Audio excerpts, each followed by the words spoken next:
Welcome to Tell Me More Stories Told As podcast. Great to be here. Today, get ready for an incredible journey, not through space or across oceans, but actually through time.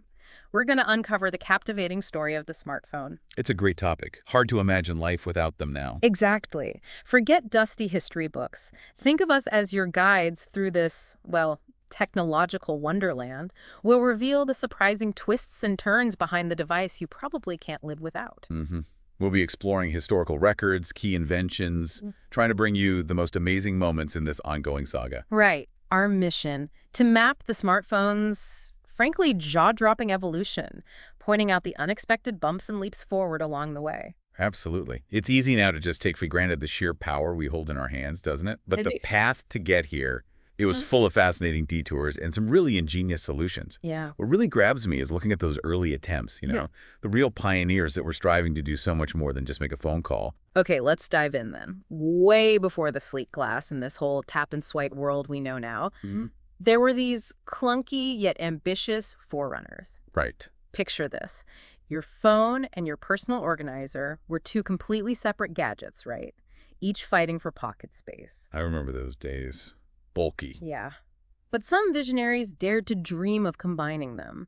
Take the IBM Simon, all the way back in 1994. 1994. Wow. This hefty device tried to merge cellular technology with an LCD screen.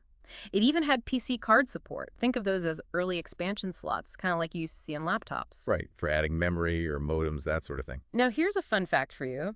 Unlike most phones of that era using nickel metal hydride batteries, or even the lithium ion we're familiar with today, the Simon used NiCad battery. NiCad? Really? That's interesting. They had that memory effect issue, didn't they? They did. Ultimately, the Simon didn't quite catch on commercially, probably due to its size and, well, not so great battery life, as you might guess. That makes sense. It really highlights the initial hurdles, The technology simply wasn't as small or as energy efficient as it needed to be. Yeah, miniaturization was key. And it's interesting how even the name we use today evolved. Smartphone.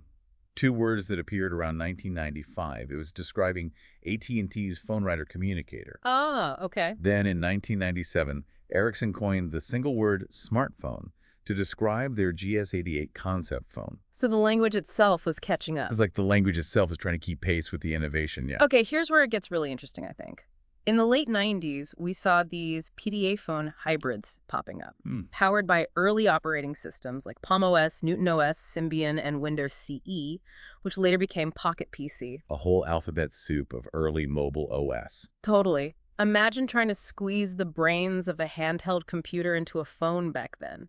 But they were often bulkier than carrying separate devices, and getting online was, well... An adventure. An adventure in itself, definitely. These were really aimed at those early tech adopters and maybe business folks who were willing to put up with the size for that on-the-go connectivity. Precisely. Devices like the HP OmniGo 700LX from 1996. Truly fascinating experiments. Can you imagine a palm-top PC that was actually compatible with DOS? DOS. On a phone-like thing. Well, with a whole Nokia phone kind of piggybacked onto it. You could essentially run early versions of Windows on your phone in a very roundabout way. That's wild. And then you had the Nokia 9000 communicator in the same year. That clamshell design, remember, it gave you email and basic web browsing. I do remember that. Looked like a mini laptop. Kind of. And Qualcomm even threw their hat in the ring with the PDQ smartphone in 1999, which integrated a Palm PDA. These were all important steps, each with its own set of compromises, of course. Definitely paving the way. So then, as we stepped into the early 2000s, we saw some landmark devices that started to feel a little more familiar, maybe? A bit closer, yeah. The Ericsson R380, for instance. That was the first with an OS that would later become Symbian. Though you couldn't really install your own software on it. Not easily, anyway. Ah, so still quite locked down. Right. The Kyocera 6035 was this intriguing device. It had separate Palm OS and phone systems just living side by side, almost like two devices glued together. Huh. Weird. And then the Nokia 9210 communicator. That was the first Symbian phone that actually let you install apps. That felt like a big step. Okay, so user apps are starting to appear. And who could forget the Handspring Trio 180, that fully integrated Palm OS onto a GSM phone. It was a gradual merging of technologies, but the pieces were definitely starting to click into place. It sounds like things were really heating up globally, but it's crucial to remember that while all this was happening, Japan was kind of charting its own very unique course in mobile tech, right? Oh, absolutely. Japan's path was quite different for a while. Ah, yes, Japan. Tell us more about that fascinating divergence. It sounds like they were almost playing a different game entirely. They were, in many ways. In 1999, NTT Docomo launched iMode. Now, this was essentially a mobile internet platform that, for its time, offered significantly faster data speeds than what most of the world had. Faster speeds in 99. What were we using elsewhere? WA. Pretty much slow, text-based WP, yeah.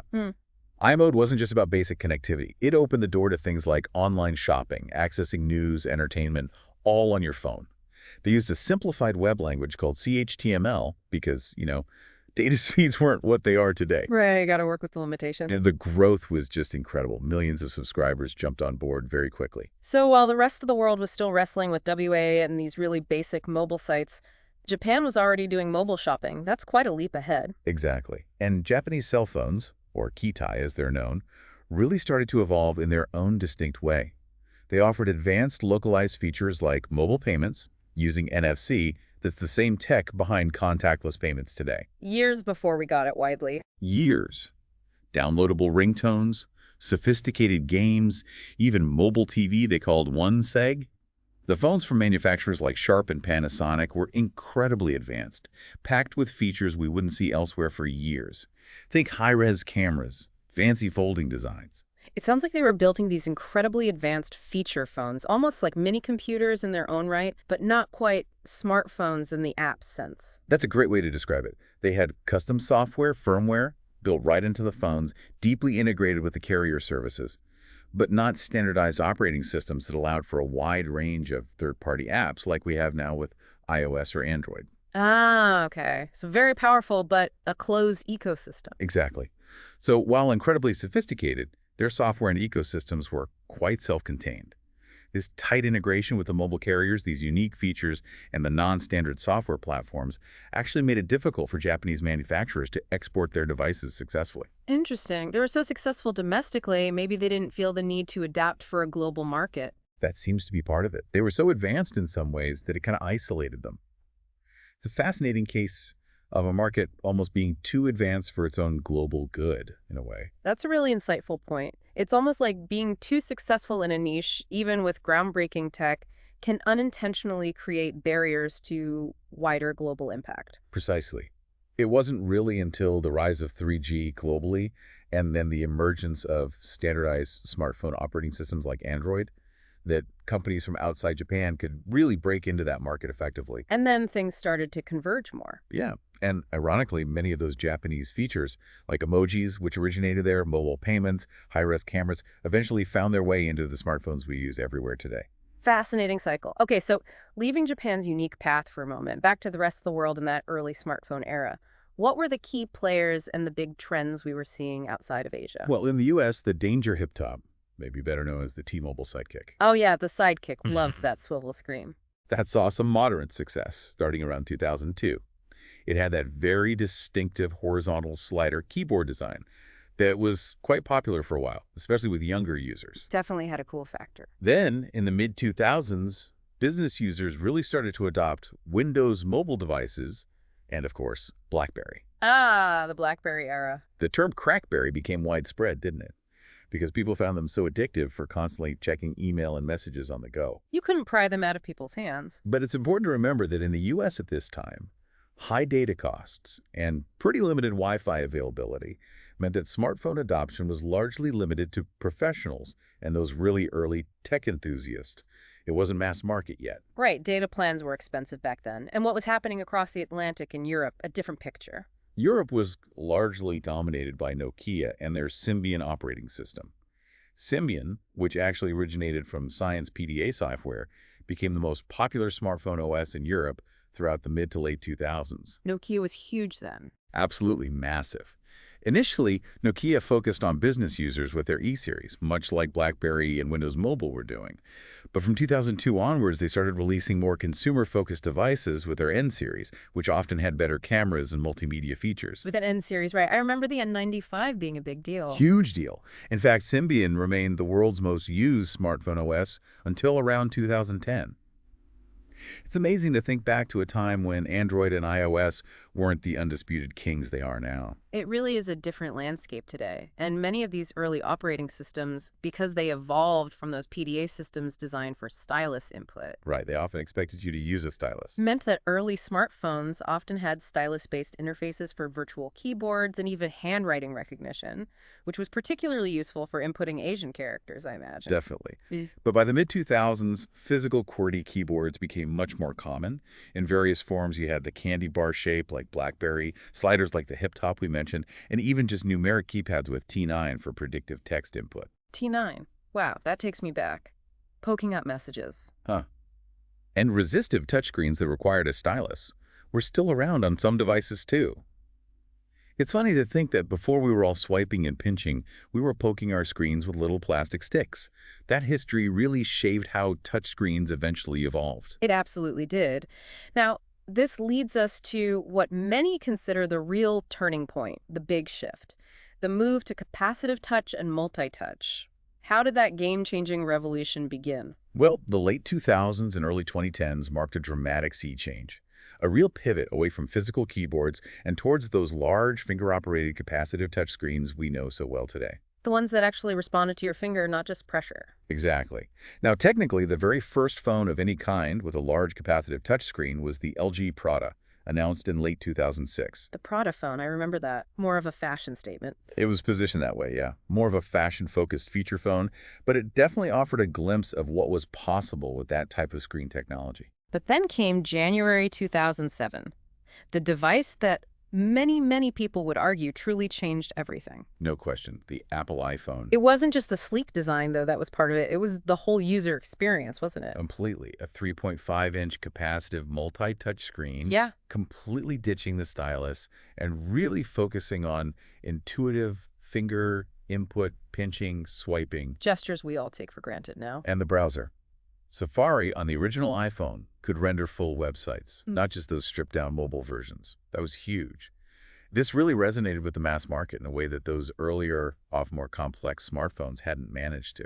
Its impact was just undeniable. Even the development of Android was significantly influenced, right? I heard they changed direction because of the iPhone. They absolutely did. They actually scrapped a more BlackBerry-like prototype they were working on, codenamed Sooner, in favor of developing a touchscreen device, which eventually became the G1 or HTC Dream. Although it's interesting that even Google's engineers initially believed that a touchscreen couldn't completely replace physical keys for all tasks. That's why the first Android phone, the HTC Dream, still had that slide-out keyboard.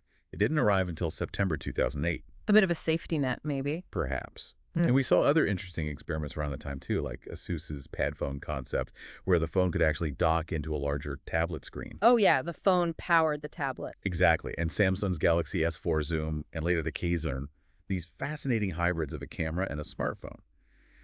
They had incredible optical zoom capabilities, like 10x optical zoom, that were years ahead of widespread adoption in phones. 10 times optical zoom. That's still impressive today. It really is. The S4 Zoom even had a proper camera grip shape, a rotary lens ring for control, and a tripod mount on a phone in 2013. Wow, a tripod mount. You rarely see that now. They were really pushing the camera angle hard. They were. It's amazing how much that single device, the iPhone, reshaped the entire industry's direction, even influencing competitors to experiment wildly. And speaking of the physical form, there's been this relentless drive towards thinner and thinner phones since then, hasn't there? Oh, constantly. Thinner is always marketed as better. Indeed, but often at the expense of things like battery life and even how durable the phone is. A thinner phone might look sleek, but it leaves less internal space for that crucial battery and can be more susceptible to bending or damage if you're not careful. The dreaded bend gate. Exactly. It's a constant balancing act for manufacturers' aesthetics versus practicality. Now, as these touchscreen devices became the norm, it really set the stage for a major battle. The war of the operating systems. It wasn't just about the hardware anymore, was it? The software experience became critical. Absolutely critical. The iPhone with iOS and then Android really popularized that flat slate form factor and led to the rapid decline of those older keyboard-centric platforms like Symbian, BlackBerry OS, and Windows Mobile. They started to look dated very quickly. They did. And even the way we navigated our phones changed dramatically. Physical navigation keys, home, back, menu buttons below the screen, gradually moved from being physical buttons to capacitive touch areas, and eventually became virtual on-screen controls as part of the software interface. Right, taking up screen space. And the push for bezel-less designs, minimizing the borders around the screen, was largely driven by the desire to maximize that screen space, especially once the navigation keys moved onto the display itself. It was a completely new playing field, and we saw some serious contenders try to challenge that emerging duopoly of iOS and Android, didn't we? Some promising alternatives that just didn't quite make it. We certainly did. Palm, for instance, they made a big comeback attempt with WebOS in 2009 for their Palm Pre. WebOS, I remember that. It looked really slick with the card multitasking. It was very innovative for its time. That task-based card metaphor for multitasking was really elegant, and it had a strong focus on seamlessly integrating online services, moving away from the PC being the primary data hub. So what happened? Well, HP acquired Palm, seemingly with big plans for WebOS across various devices. But then, rather abruptly, they pulled the plug on WebOS hardware development. Eventually, they sold off the WebOS assets to LG, who primarily use it now for their smart TVs. Such a shame. It had potential. And BlackBerry, they tried to adapt too, right? They did. BlackBerry attempted to modernize their platform with devices like the BlackBerry Torch, which had both a touchscreen and a slide-out keyboard, and later with the all-touch BlackBerry Z10 running BlackBerry 10 OS. But they really struggled to gain traction against the momentum and the app ecosystems of iPhone and Android. The app gap was huge. It was a major factor. They eventually pivoted and started releasing Android-based smartphones themselves. And what about Microsoft, the big push with Windows Phone? I remember there was quite a bit of buzz around that with its distinctive tile-based interface. Very different look. Windows Phone, launched in 2010, was a complete reimagining. Very different from their earlier Windows Mobile. It had that very distinctive touchscreen-centric interface, using those live tiles that showed updating information, and it had tight integration with Microsoft's Office apps. And they partnered with Nokia, didn't they? That was a huge deal. A massive gamble for both companies. Nokia essentially bet the farm on Windows Phone, agreeing to use it exclusively for their smartphones and abandoning their own long-developed Symbian and their emerging MeeGo operating systems. How did that turn out? Well, some of Nokia's Lumia devices running Windows Phone, particularly the more affordable models, did gain some traction in certain markets. For a brief period, Windows Phone even overtook BlackBerry in market share. But ultimately, the platform struggled to attract developers and consumers away from the established giants and faded from the mainstream. And Microsoft ended up buying Nokia's phone business. They did, yes. But the integration didn't go smoothly, and Microsoft eventually ended up writing off billions of dollars related to that acquisition. It was a costly experiment. By the mid-2010s, despite these significant efforts from Palm, BlackBerry, and Microsoft, Android and iOS had firmly established themselves as the dominant two players, the duopoly we still see today. It's a tough market to crack once those ecosystems get established, that's for sure. Now, if we shift our focus again, one of the areas where smartphones have truly revolutionized our daily lives is photography. It's incredible what these tiny devices can do now. When did we start seeing the cameras in our phones become more than just a low-res novelty? Well, the very first commercial camera phone, believe it or not, was the Kyocera Visual Phone VP210. And this was back in Japan in May 1999. 99. That's way earlier than most people think. It is. It even had a front-facing camera, mainly for video calls. They called it a mobile video phone. And it could send low-res images over the Japanese PHS network. Then, the first mass-market camera phone was the Sharp JSH-04, also in Japan, in November 2000. This one could instantly transmit pictures you took. So Japan was really pioneering this early on, too. Absolutely. So by the mid-2000s, camera phones are already becoming pretty commonplace globally. Yeah, they started appearing everywhere. Absolutely. By 2003, camera phones were actually outselling standalone digital cameras globally. And by 2007, something like over half of all mobile phones sold had a built-in camera. The rise of smartphones only accelerated this trend dramatically. Because you always had it with you. Exactly. Sales of dedicated point-and-shoot cameras peaked around 2008-2010 and have been declining sharply ever since. Smartphones offered the ultimate convenience, having a decent camera always in your pocket, plus the ability to instantly edit and share those photos online.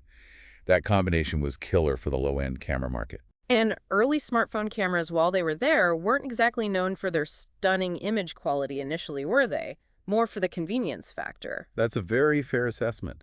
For the first few years, image and video quality was often pretty poor compared to even a basic dedicated point-and-shoot camera. Photos could be grainy, especially in low light. Colors weren't always accurate. Muddy looking sometimes. Right. But by 2010, almost all smartphones had a camera, and the quality was improving really rapidly. We started seeing higher megapixel counts, better sensors, and features like autofocus becoming standard. We also started seeing the beginnings of computational photography, using software to improve the image. And then features like dual-lens cameras started appearing. Right. What was the point of having two lenses? Initially, it was often for things like simulating optical zoom by having one wider lens and one telephoto lens, or using the two lenses together to gather depth information, which allowed for effects like bokeh, that pleasing background blur you usually get with bigger cameras, which is something smaller. Pocket cameras often struggled to achieve convincingly. Ah, portrait mode. Exactly, the beginnings of what became portrait mode. And then the megapixel race really kicked off. I remember when a 5-megapixel camera on a phone felt like a huge step forward. It felt massive. The Nokia N95 in 2007 was notable for having a 5-megapixel camera with Carl Zeiss optics, which was really high-end for the time. By 2010, 5 megapixels became a common standard on mid-range and high-end phones, and some were even pushing 8 or 12 megapixels, like the Nokia N8 and the Sony Ericsson Sadio. Nokia, again, seemed to be pushing the boundaries there. Nokia was often at the forefront of mobile imaging innovation back then. Devices like the N86 in 2009 even featured a variable aperture, a 3-level aperture, giving more control over exposure and depth of field, something usually found only on dedicated cameras. Variable aperture, wow. We even saw some niche devices like the Altec Leo in 2010 with a whopping 14 megapixels, and crucially, a 3x optical zoom lens. That was quite ahead of its time. Optical zoom on a phone back then was almost unheard of, outside of those few specialized camera phone hybrids like the Samsung Zoom series we mentioned earlier. It's just been this relentless march of progress in smartphone camera technology since then, from adding fun, augmented reality effects to photos, to simply being able to tap the screen to adjust the exposure, to the incredible multi-lens setups we see everywhere now.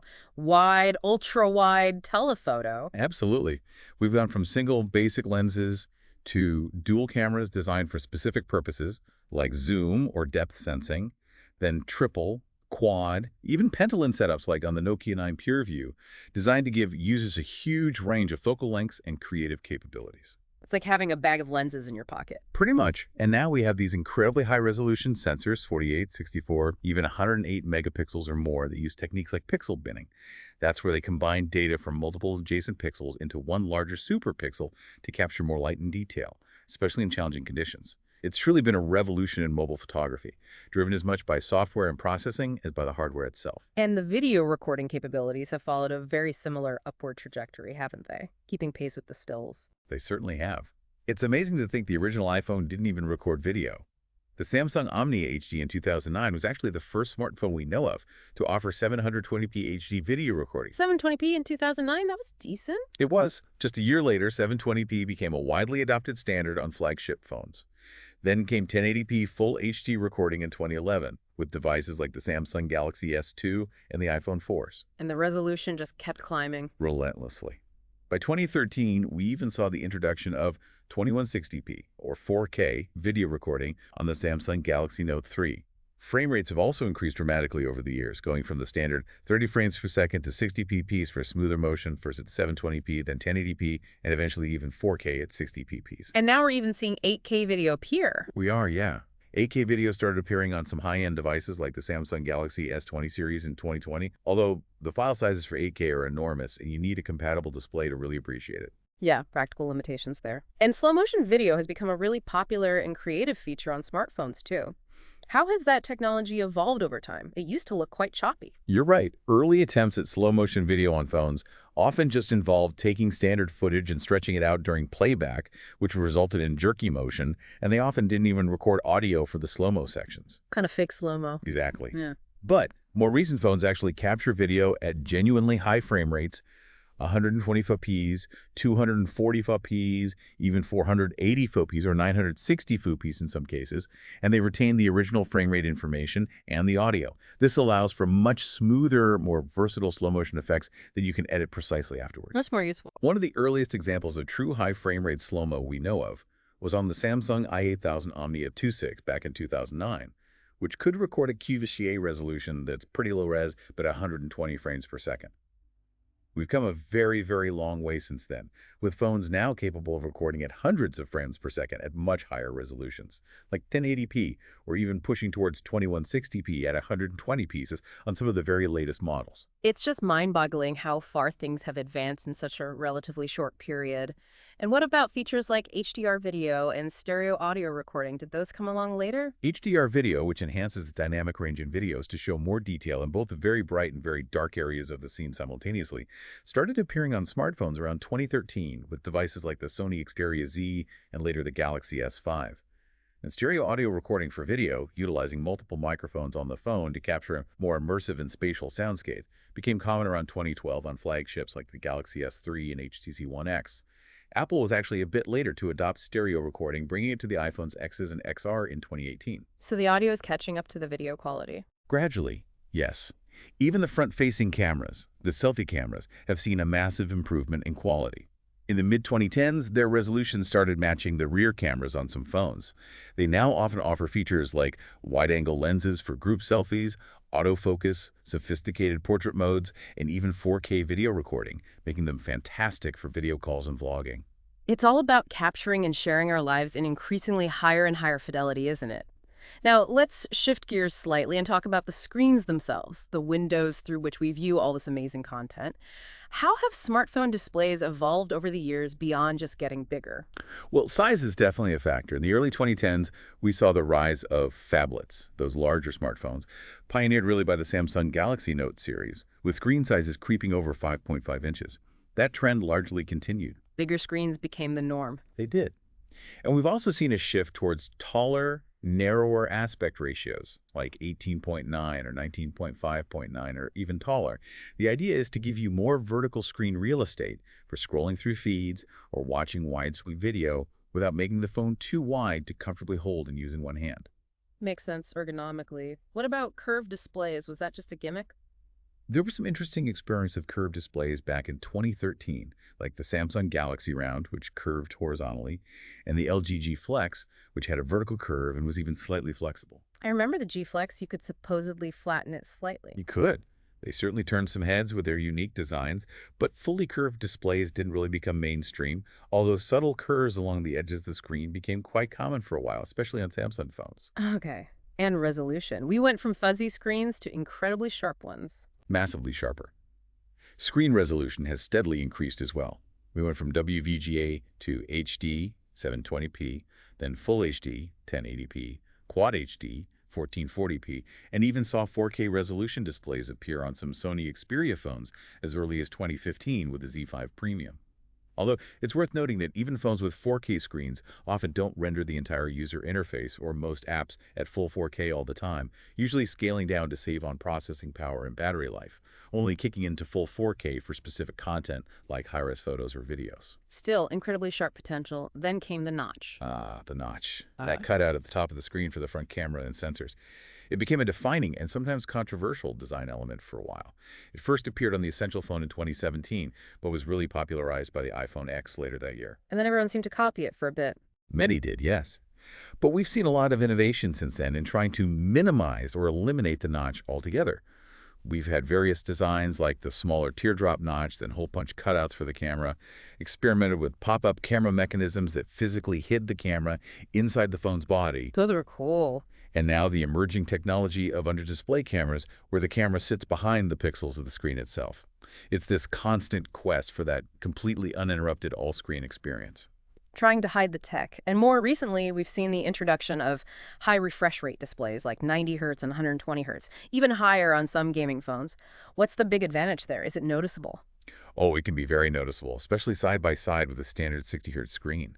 Higher refresh rates make everything look and feel much smoother, scrolling through web pages or your social feeds, system animations, transitions between apps. It just feels more fluid and responsive. It can also reduce input latency, the delay between your touch and the screen's reaction, which is particularly beneficial for fast-paced mobile gaming. But there's a downside.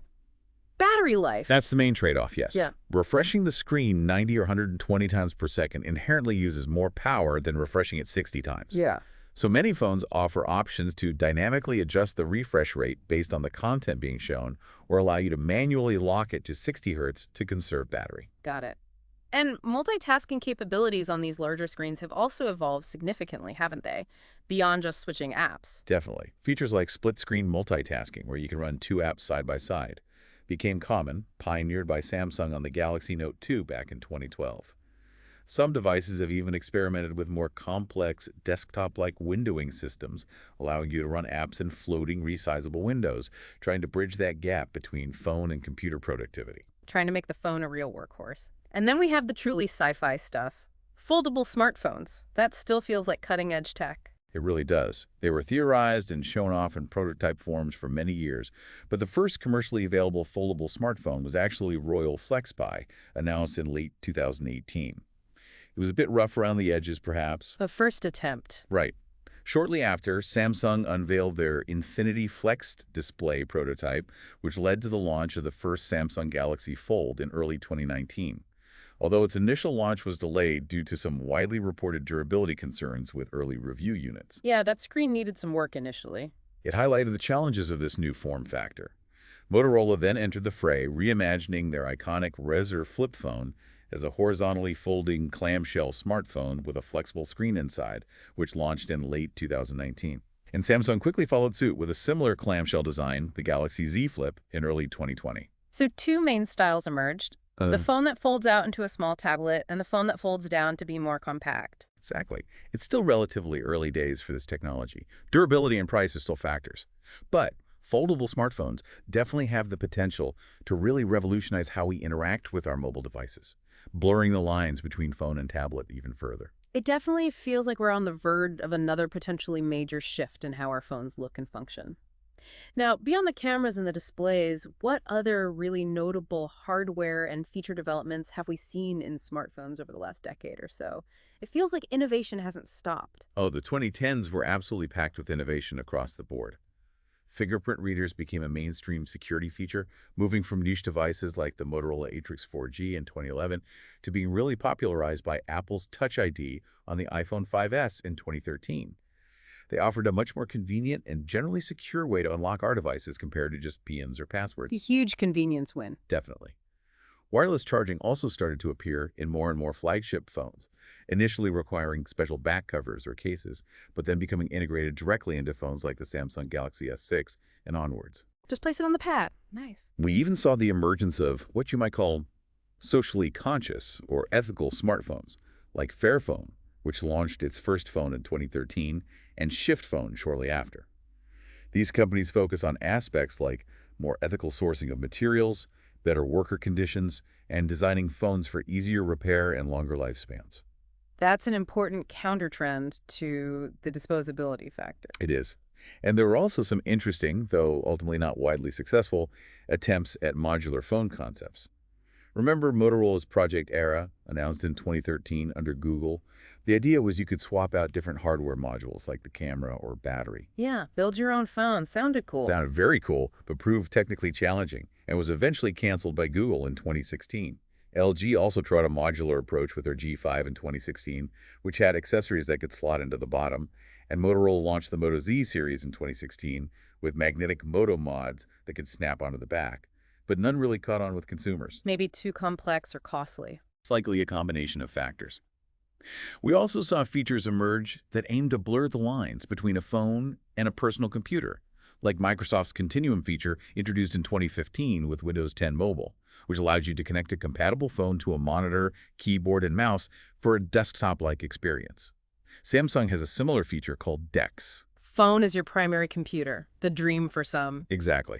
And alongside all this tech, global smartphone ownership just kept climbing, reaching a significant milestone around 2015 when roughly 43% of the global population owned one. The rapid rollout of LTE, those faster 4G mobile data networks, really fueled the popularity of streaming video, music streaming, online gaming, and other data-intensive apps. LTE made the smart part much more useful. Absolutely critical. Then around 2016, we saw trends like virtual and augmented reality gaining more attention on mobile, the widespread adoption of the reversible USB-C port starting to replace micro USB, and continued improvements in LTE speeds with technologies like LTE Advanced.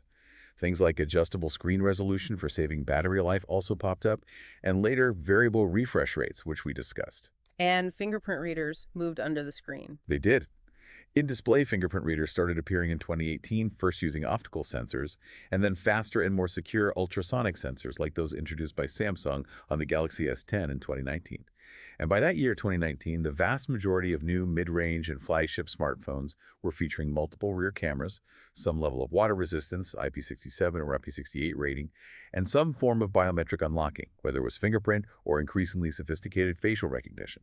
It's also worth noting, isn't it, that design choices often pioneered by Apple, things like the sealed, non-removable battery construction, the removal of the 3.5mm headphone jack, starting with the iPhone 7, the screen notch, even the design of the camera app interface have often been adopted, sometimes after initial mockery, by other manufacturers across the industry. That's certainly true. Apple's design decisions, whether driven by technical reasons or aesthetics, have frequently set trends that competitors eventually follow, for better or worse, depending on your perspective. It's fascinating to see how the industry constantly learns and borrows and builds upon each other's innovations or reacts to market pressures. And what about the more recent developments we've seen just in the last few years, in the 2020s? Well, the big story of the early 2020s has definitely been the arrival and rapid expansion of 5G smartphones. 5G promises significantly faster mobile data speeds, lower latency, and the potential to enable whole new types of connected experiences, although the real-world benefits are still evolving depending on network coverage. 5G is everywhere now, it seems. It's becoming standard on most new phones, yes. Yeah. We've also seen this interesting trend, again starting with Apple, with the iPhone 12, of manufacturers no longer including power adapters and wired headphones in the box with new phones. Right, the eco-friendly move that saves them money too? Precisely. They often cite environmental concerns about e-waste, encouraging users to reuse existing chargers and headphones. This was sometimes met with criticism, especially after some competitors had previously mocked Apple for doing it before following suit themselves. A controversial trend. Definitely. And perhaps one of the most cutting-edge recent developments, still in its early stages, is the integration of satellite connectivity into some high-end smartphones. Satellite. For normal phones. Not for full calls or data yet, but for basic text messaging and, crucially, emergency SOS services in remote areas where traditional cellular networks simply don't reach. Apple introduced this with the iPhone 14, and others are starting to explore similar capabilities. That has the potential to be a real game changer for safety and connectivity in underserved regions or for adventurers. That gives us a really exciting glimpse into the present and even the near future. It feels like the pace hasn't really slowed down. Now, let's take a little break here to remind everyone listening, if you're enjoying this deep dive into the fascinating world of smartphones, please do make sure to hit that subscribe button. That way you won't miss out on any of our future explorations here on Tell Me More. We'd really appreciate it. Absolutely. Hit subscribe. All right, welcome back. We've covered the history, the major shifts, the OS battles, the camera and display tech. Now, let's delve just a little deeper into the actual guts of these incredible devices, the core hardware components that make it all possible. What's really inside these things? Okay, yeah. At their absolute core, smartphones rely on what are called MOS integrated circuit chips. MOS stands for metal oxide semiconductor. Think of these as the incredibly tiny complex brains and nervous systems of the phone, all packed onto little pieces of silicon. Billions of transistors in something that fits in your pocket. Billions. These chips contain everything. The central processing unit, CPU, the graphics processing unit, GPU, memory controllers, the modem for wireless communication, image signal processors for the camera, various sensor hubs, and so much more. It's an entire computer system on a chip, or maybe a few closely integrated chips. And the CPUs, are they just like desktop CPUs, but smaller? Similar in principle, yes, but they're specifically designed and optimized for low power consumption. That's critical in a battery-powered device. Their performance depends on factors like their architecture, like ARM, which is dominant in mobile, their clock speed, the number of cores, and how efficiently they can access the whole memory hierarchy. Performance is often compared using benchmark apps, although real-world usage can vary. Right, benchmarks aren't everything. And what about the physical buttons we interact with and the displays we stare at all day? How have those core elements evolved? Well, modern smartphones typically just have a power button and volume up-down buttons. Some older models, especially camera-focused ones, used to include dedicated physical camera shutter buttons, but those are becoming less common now, sadly, for some photo enthusiasts. I miss a camera button sometimes. Me too. Physical front-facing buttons, like home buttons, have largely been replaced by touch-based capacitive buttons below the screen, or more commonly now, just on-screen software controls as part of the user interface. All screen on the front. Pretty much the goal. The displays themselves are almost universally touchscreens now, using capacitive technology that responds to the electrical properties of your finger. And as we discussed, there's been that definite trend towards aspect ratios taller than the traditional 16:9 video standard, aiming to provide more vertical screen real estate while maintaining a comfortable width. And the panel tech, LCD or OLED. LCD and OLED are the two dominant display panel technologies. OLED offers advantages like true blacks, because pixels can be turned off completely, higher contrast ratios, and potentially better power efficiency for dark content, while LCDs can sometimes achieve higher peak brightness and may be cheaper to produce. Both have improved significantly over the years. Some phones even incorporate pressure-sensitive digitizers like Apple's older 3D Touch or newer haptic touch that can detect how hard you're pressing on the screen to trigger different actions. Right, force touch. And while touch input is absolutely primary now, it's interesting to remember that there have been alternative input methods on some devices over the years, like styluses, still popular on the Samsung Note Ultra series, and even small optical trackpads like those found on older BlackBerry models. Trackpads on phones. Seems ancient now. And the sheer number of sensors packed into these relatively small devices is quite astonishing when you list them out, isn't it? It truly is remarkable. You've got accelerometers and gyroscopes working together, often called an IMU or inertial measurement unit, to detect motion, tilt, and orientation, essential for things like automatic screen rotation, step counting, and motion controls in games. It makes sense. Then you have ambient light sensors and sometimes RGB color sensors that automatically adjust the screen's brightness and color temperature to match the surrounding environment. Barometers can measure atmospheric pressure, which helps with faster GPS locking, and can even estimate altitude changes, like climbing stairs. I didn't know about the barometer. Yep. There's usually a digital compass, magnetometer, for navigation apps. GPS, of course, often combined with other location services like GLONASS, Galileo, Beidou for accurate positioning. Proximity sensors detect when something is close to the screen, like your face during a call, so it can turn off the display to prevent accidental touches and save power. That's a simple but important one. Very important. Fingerprint scanners, either capacitive, optical under display, or ultrasonic under display for security. Time of flight, TOF sensors, often used alongside the main camera, emit infrared light to measure distance very accurately, which helps with faster laser autofocus, especially in low light, and for depth mapping in portrait modes or AR applications. And in some cases, particularly older Samsung phones, you even had dedicated heart rate monitors built into the back. It's a whole suite of sophisticated sensing technology working together seamlessly. Wow. It's easy to forget how much is crammed in there. And how has the internal storage and memory evolved to keep pace with all these capabilities and the huge amounts of data we generate? Photos, 4K videos. Yes, storage needs have exploded. We've seen a transition in the type of internal storage used, moving from older, slower eMMC, embedded multimedia card technology, to the much faster UFS, universal flash storage, standard in most mid-range and high-end phones today. UFS is like an SSD for your phone. Kind of, yeah. Think of the move from eMMC to UFS as upgrading from a traditional hard drive to a solid-state drive in your computer. It means apps open quicker, files transfer faster, saving large videos is quicker, and the overall experience just feels much snappier and more responsive. Makes a big difference. Huge difference. Internal storage capacities have also increased dramatically over the years. Early smartphones might have had megabytes or a few gigabytes. Now, 128 GB is often the baseline for flagships, with 256 GB, 512 GB, and even 1 terabyte options available, allowing us to store vast amounts of high-resolution photos, long 4K videos, and large apps directly on our devices. And SD cards, are they dying out? Not entirely, but they're less common on high-end flagships than they used to be, especially from Apple and Google. While cloud storage is widely used for backups and access across devices, many Android phones, particularly in the mid-range, still offer micro SD card slots for expandable storage. This can be really beneficial for offline access to large media files, like movies or music, and some users prefer it for privacy reasons, keeping sensitive data off the cloud.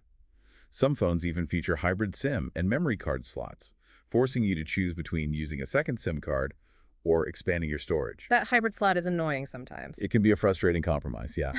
The location of the slot also varies. Sometimes it's accessible via a tray on the side. Other times you might need to remove the back cover or even the battery on older models. And sound quality has also been an area where we've seen significant improvements in smartphones, both for calls and media, hasn't it? Absolutely. For phone calls, the adoption of technologies like voice over LTE, full T, and enhanced codecs, often marketed as HD voice, have greatly improved the clarity and fidelity of voice calls compared to the muffled sounds of older 2G or 3G calls, provided both callers and networks supported, of course. Makes calls much less tiring. Definitely. For media playback, while the tiny integrated speakers in smartphones are physically limited, manufacturers have put a lot of effort into improving their quality. Many phones now offer stereo speakers, often using the earpiece speaker combined with a bottom-firing speaker, providing a more immersive audio experience for watching videos or listening to music without headphones. Stereo makes a big difference. It does. And of course, the big story in audio connectivity has been the decline of the traditional 3.5mm headphone jack. This really started to gain momentum around 2016 with Apple's removal of it on the iPhone 7, and many other manufacturers followed suit, particularly on their flagship devices. Forcing us towards Bluetooth. Pretty much. This has led to the massive rise in popularity of Bluetooth headphones and earbuds as the primary alternative for wireless audio listening, along with USB-C headphones or adapters for those who prefer a wired connection on phones without the jack. Adapters, dongles, the modern reality, and the batteries that power all of this incredible technology. Keeping our phones charged seems to be a constant concern, maybe the biggest limitation for many users. It's definitely a key pain point. Smartphones primarily rely on rechargeable lithium-ion or lithium polymer batteries. It's important for users to understand that these batteries are consumables. They chemically degrade over time with usage and significantly with the number of charge and discharge cycles they go through. Their capacity inevitably decreases. So the battery wears out. It does. And the widespread trend, particularly in higher-end phones, towards non-replaceable built-in batteries that are difficult or impossible for the average user to swap out has been a major subject of criticism. Critics argue that it contributes to planned obsolescence, forcing users to buy a new phone when the battery degrades significantly rather than just replacing the battery. Right, to repair issues tie into this too. Very much so. While overall battery life has generally improved since the very early days of smartphones thanks to more efficient processors, larger batteries, and better software optimization, it remains a key factor influencing purchase decisions and daily usage patterns. This has led to the widespread popularity of portable external battery packs, or power banks, and the increasing availability of wireless charging pads in homes, offices, and even public spaces like cafes and airports. Wireless charging is convenient. It is. And manufacturers also employ various sophisticated power management techniques within the software and hardware, like dynamically adjusting CPU speeds, optimizing background app activity, and using technologies like panel self-refresh on the display, where the screen only redraws when content changes, to try and minimize energy consumption and extend battery life as much as possible. It's a constant battle against physics and chemistry. And let's not forget the cameras themselves again. Just briefly, the intricate physical systems of lenses and sensors that capture our photos and videos. It's not just software. Right, the hardware is critical. Due to the very limited space inside a thin smartphone, the rear camera modules often have that slight protrusion or bump on the back of the phone. That's necessary to accommodate the physical size of the lenses, the image sensor, and sometimes stabilization mechanisms like optical image stabilization, OIS. The dreaded camera bump. Some hate it, some don't mind. The trend towards incorporating multiple rear cameras, each often with a different focal length, like standard wide, ultra-wide telephoto, or a specialized purpose like macro or depth sensing, helps to overcome some of the inherent limitations of having just a single fixed lens on such a thin device. It gives users more versatility. Like having interchangeable lenses but fixed. In a way, yes. Hardware features like optical image stabilization, OIS, which physically moves the lens or center to counteract handshake, have become increasingly common and make a big difference, especially in low light, or when using zoom. We're also seeing larger image sensors being used, which can capture more light, and lenses with brighter, wider apertures, lower f-numbers, that also let in more light. The ability to capture images in RAW format, which retains more unprocessed data from the sensor for greater editing flexibility, is also common on higher-end phones now. For the serious photographers. Exactly. And as we mentioned, the field called computational photography, using sophisticated software algorithms to process and combine multiple image exposures, enhance detail, reduce noise, and create effects like HDR or portrait mode, is playing a more and more crucial role in determining the final image quality, often compensating for the physical limitations of the small hardware. You even see some phones, though fewer now, that still include dedicated physical shutter buttons, harking back to the feel of traditional cameras. And the materials the phones are made of, that's changed too. It has.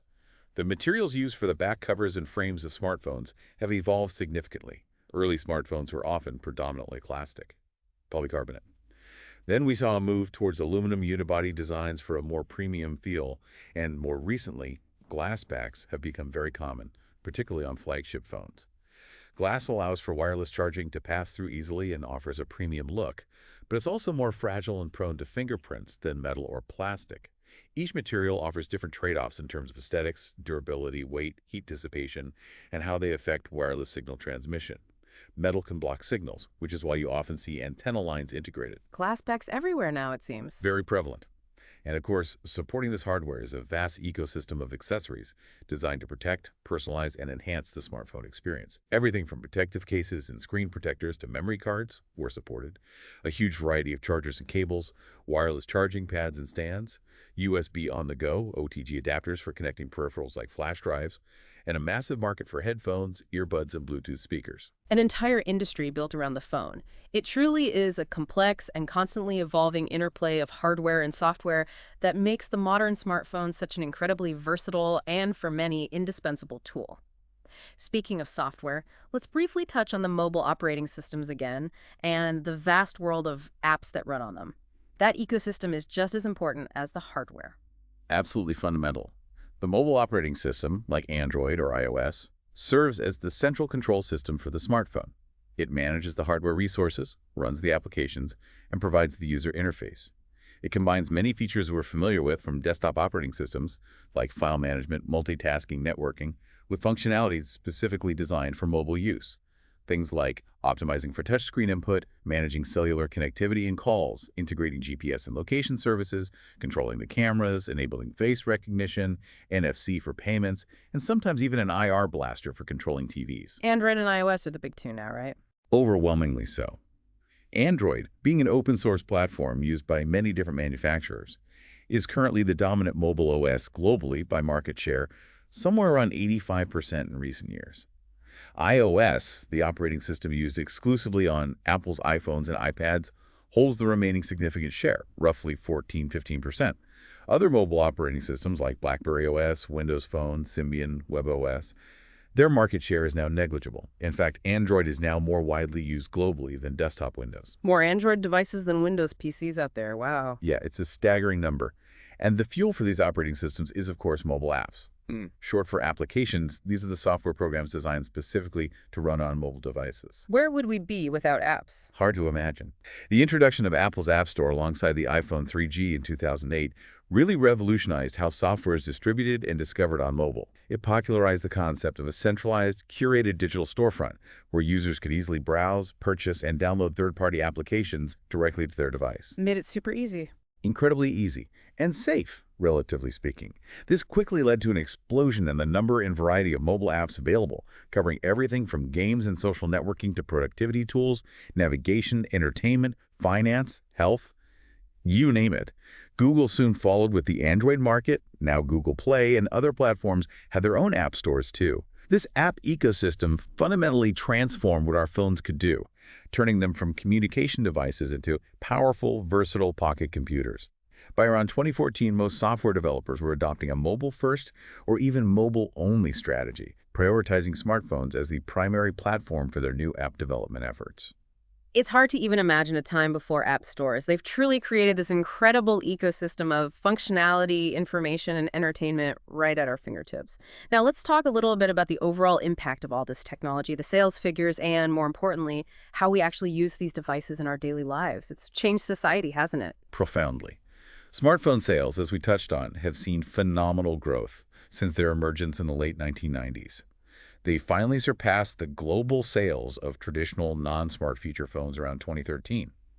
Since then, we've consistently seen over 1 billion smartphones being shipped worldwide every single year. 1 billion a year. It's a massive market. Although it's worth noting that the market has shown signs of saturation in more mature regions, and we've even seen slight declines in overall sales in some recent years as upgrade cycles perhaps lengthen a bit. People are holding on to their phones for longer. However, the transition to 5G is expected to continue driving sales and upgrades for the next few years. Keeps the market moving.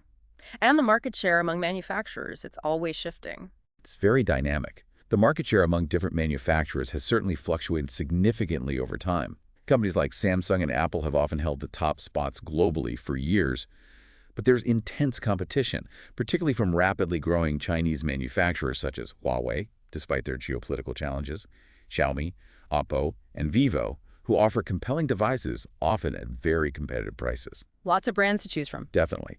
And the rise of the smartphone has led to this remarkable technological convergence. Think about it.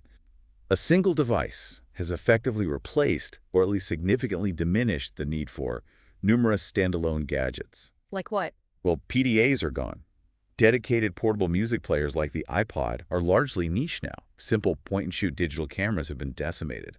Standalone GPS navigation units for cars are much less common. Even things like portable gaming devices have faced stiff competition from smartphones. So true. My phone does all of that. Exactly.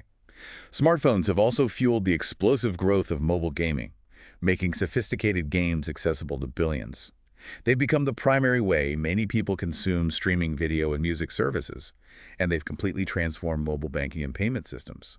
They've even impacted things like reducing landline phone usage and perhaps even wristwatch wearing for some. People use them for taking notes, basic document editing. The list goes on. Mobile banking in particular has had a truly transformative impact in many parts of the world, hasn't it? Especially where traditional banking infrastructure was lacking. Absolutely. In many developing countries, particularly in Africa and parts of Asia, mobile phones are now the primary, sometimes only, means of accessing formal financial services. Services like M-Pesa in Kenya, which started way back in 2007, pioneered using simple SMS messages for secure cash transfers, effectively allowing people to use their phones as mobile wallets. Revolutionary for financial inclusion. Totally revolutionary.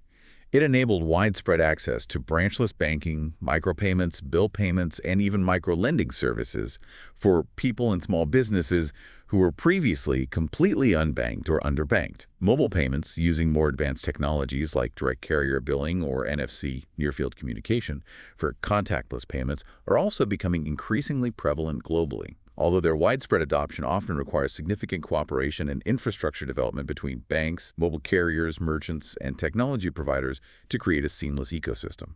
Still feels like mobile payments are slowly taking over, though. The trend is definitely in that direction. But with all of these incredible benefits and conveniences, we have to acknowledge there have also been various criticisms, concerns, and downsides associated with the widespread adoption and constant use of smartphones, haven't there? It's not all positive. Indeed, it's a complex picture. There are significant social and ethical considerations related to the manufacturing processes, issues around conflict minerals used in components, labor conditions in factories, and the overall environmental impact of producing and disposing of billions of devices. The whole supply chain has issues. It does. Then there are concerns about user safety, most notably the dangers of distracted driving caused by smartphone use, which has led to specific laws and penalties in many places. There have been ongoing high-stakes legal battles between major tech companies over patents and intellectual property related to smartphone technologies, the so-called patent wars. Costing billions in legal fees. Absolutely. And then there are the medical and psychological concerns that have been raised. Things like potential links to headaches or eye strain from screen use, disruption of sleep patterns due to the blue light emitted by screens affecting melatonin production, and the growing issue of smartphone addiction or problematic overuse. Nomophobia, the fear of being without your phone. Exactly. There are also broader societal discussions about the impact of constant connectivity, notifications, and information overload on our cognitive abilities, attention spans, and overall mental well-being. The ever-present risks of security vulnerabilities like malware, phishing scams, and data theft are a constant concern. And that phenomenon of smobbies, smartphone zombies, people walking around completely engrossed in their phone screens, largely oblivious to their physical surroundings, leading to accidents. I see that every day. It's become commonplace. This has even led, as we said, to specific laws against distracted driving and walking in some jurisdictions. And there's increasing regulatory scrutiny over the accuracy and safety of health and medical-related apps that claim to diagnose or treat conditions. So a lot to consider on the negative side, too. And as smartphone cameras have become so incredibly advanced, really rivaling dedicated cameras in many situations, what kind of specific impact has that had on the traditional camera market? The impact has been quite dramatic, particularly on the market for compact digital cameras, the point-and-shoots. Their sales have seen a very sharp and sustained decline since the beginning of the 2010s. For the vast majority of consumers doing casual, everyday photography, the camera in their smartphone is now widely considered to be more than adequate, if not superior in some ways, due to computational photography and instant sharing capabilities. Why buy a separate camera if your phone is good enough? That's the calculation many people make. Now, while smartphones have improved immensely, they initially lacked, and sometimes still lack, some of the features cherished by enthusiasts using dedicated cameras. Things like easily hot-swappable memory cards and batteries, extensive physical manual controls, dials and buttons, standard tripod mounts, powerful built-in xenon flashes for freezing motion, better ergonomics for holding the device securely, and, crucially, the larger image sensors and true optical zoom capabilities found in interchangeable lens cameras or even advanced compacts. So there's still a place for dedicated cameras. Oh, absolutely, especially for professionals, enthusiasts, or specific types of photography like sports or wildlife, where long optical zoom is essential, or portraiture, where very shallow depth of field from a large sensor is desired. However, smartphone manufacturers have been actively trying to address some of these limitations. For example, the lack of significant optical zoom has been tackled by incorporating multiple rear cameras with different fixed focal lengths, wide, ultra-wide, telephoto, and using sophisticated software to blend the images or provide digital zoom that's much better than it used to be. Closing the gap somewhat? They're definitely closing the gap for many common use cases. Finally, let's touch briefly on the lifespan of these devices. It often feels like we're encouraged or even forced into a constant cycle of upgrading to the latest model every couple of years. Is that perception accurate? There's definitely some truth to that feeling. As we discussed, the lifespan of many modern smartphones is often inherently limited in practice by their non-replaceable built-in batteries. These batteries, being chemical devices, inevitably degrade in performance and capacity over time. How long they last depends heavily on usage patterns, charging habits, and the number of charge-discharge cycles they undergo, but eventually battery life will noticeably decrease. And replacing the battery is often difficult or expensive. Exactly. That difficulty or expense can certainly push people towards buying a new device rather than repairing their old one. There have also been some criticisms leveled against manufacturers, particularly Apple in the past, for practices that some argue can inadvertently shorten the usable life of a device or hinder third-party repairs. For instance, software updates that slow down older devices, sometimes claimed to be necessary to manage aging batteries, or preventing full functionality after unauthorized repairs by cryptographically linking serial numbers of internal components, like the screen or battery, to the device's logic board. Makes independent repair much harder. It does, and raises those right-to-repair concerns again. So while phones are technically capable of lasting many years, various factors, battery degradation, slowing performance, lack of software updates after a certain period, the difficulty of repairs, and of course the allure of new features contribute to that feeling of a relatively short, effective lifespan for many users. It's certainly a complex and incredibly dynamic landscape we've explored today. It truly is. When you step back and look at the whole journey, from those bulky, ambitious, often commercially unsuccessful prototypes of the 90s, to the sleek, incredibly powerful, and genuinely versatile pocket computers we carry today. The story of the smartphone is just a remarkable testament to human ingenuity, relentless miniaturization, and our never-ending drive to connect, communicate, create, and access information instantly. It really is mind-blowing. Think about it. This single device that slips into our pocket now routinely performs a vast array of tasks that, just a couple of decades ago, would have required a whole collection of separate, often expensive gadgets. A phone, a camera, a video camera, a music player, a GPS navigator, a portable game console, a personal organizer, even a basic computer. All converged into one piece of glass and metal. Pretty much. So what exciting developments will the next chapter bring? Will we see foldable screens become truly mainstream and affordable, changing the very form factor we're used to? Even more groundbreaking advancements in camera technology driven by AI and new sensor types. Perhaps truly ubiquitous, seamless satellite communication for everyone, everywhere. The possibilities certainly seem limitless, or at least the innovation doesn't seem to be stopping. It makes you wonder what we'll be holding in our hands 10 years from now. Exactly. We really hope this deep dive into the fascinating history and the ongoing rapid evolution of the smartphone has given you, our listeners, a new appreciation for the incredible technology that you likely hold in your hand every single day. And perhaps it sparks some curiosity about what might come next in this amazing story.